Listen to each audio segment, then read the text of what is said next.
মাগরিবের পরে কারো সঙ্গে কথা না বলে এই দোয়াটি 7 বার পরে আল্লাহ তাআলার কাছে যা চাইবেন আল্লাহ আপনাকে তাই দান করবে।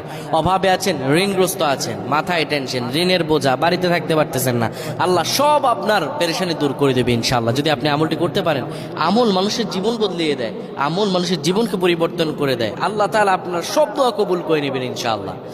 মাগরিব নামাজের পরে কিবলামুখী হয়ে থাকবেন, কারো সঙ্গে কথা বলবেন না, কারো সঙ্গে কথা না বলে কিবলামুখী হয়ে আপনি পড়বেন আল্লাহুম্মা আজিরনা মিনান নার, আল্লাহুম্মা আজিরনা মিনান নার, আল্লাহুম্মা আজিরনা মিনান নার। যদি এটি আপনি মাগরিব নামাজের পরে কারো সঙ্গে কথা না বলে পড়ে 7 বার পরে দুটি হাত তুলে আল্লাহর কাছে দোয়া করেন, আল্লাহ জাহান্নামের আগুন থেকেও বাঁচাবেন এবং আল্লাহ আপনার সব দোয়াগুলো কবুল আর মঞ্জুর করে নেবেন।